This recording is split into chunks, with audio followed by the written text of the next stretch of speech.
ഫെബ്രുവരിയിൽ യുദ്ധം തുടങ്ങുന്ന സമയത്ത് ആ യുദ്ധത്തിന്റെ ഡീറ്റെയിൽസും ന്യൂസൊക്കെ കണ്ട സമയത്ത് നമ്മൾ വിചാരിച്ചിരുന്നോ ഇത്രത്തോളം ഒരു രൂക്ഷമായുള്ള കാര്യത്തിലേക്ക് ഈ ഒരു യുദ്ധം കടക്കുന്നുള്ളത്, അല്ലെങ്കിൽ നമ്മളെ സാധാരണക്കാരെ പോലും ബാധിക്കുന്നുള്ളത്?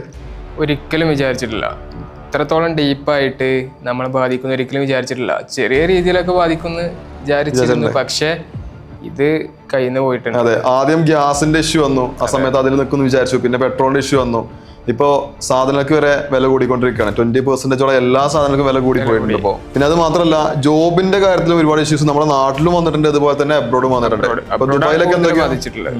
ദുബായിലൊക്കെ എത്ര 30%ഓ 20%ഓ സാലറിയിൽ ഡിഡക്ഷൻ കൊണ്ടുവന്നിട്ടുണ്ട്.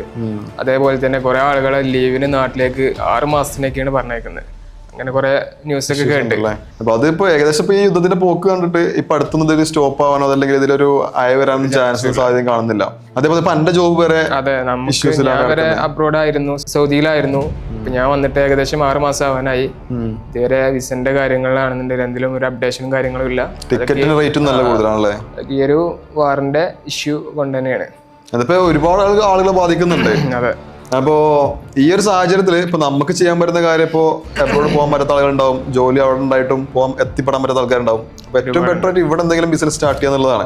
ആ ഒരു തീരുമാനം ഞങ്ങളൊരു പുതിയ സംരംഭത്തിന്റെ ആശയത്തിലേക്ക് എത്തിയിട്ടുണ്ട്. അപ്പോൾ ഞങ്ങളൊരു പുതിയ സംരംഭം തുടങ്ങാനുള്ള പരിപാടിയാണ്, ഒരു ബിസിനസ് സ്റ്റാർട്ട് ചെയ്യാനുള്ള പരിപാടിയാണ്. കാരണം അത് നമുക്ക് വേണ്ടി മാത്രമല്ല, ആ ബിസിനസ് തുടങ്ങുന്ന മുതലേ, അതായത് അതിന്റെ ആശയം വന്നത് മുതലേ അത് എങ്ങനെ ഇംപ്ലിമെന്റ് ചെയ്യണം, എങ്ങനെ സ്റ്റാർട്ട് ചെയ്യണം തുടങ്ങിയിട്ട് അതിലെ പ്രോഡക്ട്സ് കളക്ട് ചെയ്യുന്നത് മുതൽ അതിന്റെ എല്ലാ പ്രൊസീജിയേഴ്സും നമ്മുടെ ചാനലുമായി നമ്മൾ നിങ്ങളിലേക്ക് എത്തിക്കാനായിട്ട് പോവുകയാണ്. അത് നമുക്ക് മാത്രമല്ല, ഇത് കാണുന്ന പുതിയൊരു ബിസിനസ് തുടങ്ങണം, ഒരു സംരംഭം തുടങ്ങാൻ ആഗ്രഹിക്കുന്ന എല്ലാ ആളുകൾക്കും അത് ഉപകാരപ്പെടും. അതിന്റെ പ്രൊസീജിയേഴ്സ് എന്തൊക്കെയാണ്, എവിടുന്ന് പ്രോഡക്റ്റ് എടുക്കണം, എങ്ങനെ സെല് ചെയ്യണം, എങ്ങനെ ആഡ്സ് റൺ ചെയ്യണം തുടങ്ങിയിട്ട് ബിസിനസിന്റെ A to Z കാര്യങ്ങളും നമ്മുടെ ചാനലുമായി നമ്മൾ കാണിക്കാനായിട്ട് പോവുകയാണ് അല്ലേ?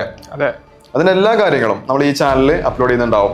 അപ്പോൾ മിസ് ചെയ്യാതിരിക്കാൻ വേണ്ടിയിട്ട് നമ്മുടെ ചാനൽ സബ്സ്ക്രൈബ് ചെയ്യുക. അതുപോലെ തന്നെ നിങ്ങൾക്ക് ഇതുമായി ബന്ധപ്പെട്ട എന്തെങ്കിലും റിക്വയർമെന്റ്സ് ഉണ്ടെന്നുണ്ടെങ്കിൽ, ഇപ്പോൾ നമ്മൾ പ്രോഡക്റ്റ് കളക്ട് ചെയ്യുന്നതായിക്കോട്ടെ, ഹോൾസെയിലായിട്ട് കളക്ട് ചെയ്യുന്നതായിക്കോട്ടെ, അതിന്റെ സപ്ലൈസിന്റെ കണ്ടെന്നായിക്കോട്ടെ, ഇതുമായി ബന്ധപ്പെട്ടൊക്കെ നിങ്ങൾക്ക് ഡൗട്ട്സോ കാര്യങ്ങളോ കണക്ഷൻസോ വേണമെന്നുണ്ടെങ്കിൽ നമ്മൾ ഡയറക്റ്റ് കോൺടാക്ട് ചെയ്യാം. വളരെ സിമ്പിൾ ആയിട്ടാണ് നമ്മൾ ഇതിന്റെ പ്രൊസീജിയറും കാര്യങ്ങളൊക്കെ സ്റ്റാർട്ട് ചെയ്യുന്നത്. അപ്പോൾ എല്ലാവർക്കും ചെയ്യാൻ പറ്റുന്ന രീതിയിൽ എല്ലാ പ്രൊസീജിയർ A to Z കാര്യങ്ങൾ നമ്മൾ ഇതിൽ അപ്ലോഡ് ചെയ്യുന്നതാണ്.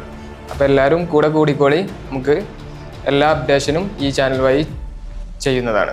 നിങ്ങളൊരു ബിസിനസ് ചെയ്യാൻ ആഗ്രഹിക്കുന്നുണ്ടെങ്കിൽ തീർച്ചയായിട്ടും ഈ ചാനലിൽ വരുന്ന വീഡിയോസ് നിങ്ങൾക്ക് ഉപകാരപ്പെടും. അപ്പോൾ മിസ് ചെയ്യാതിരിക്കുക.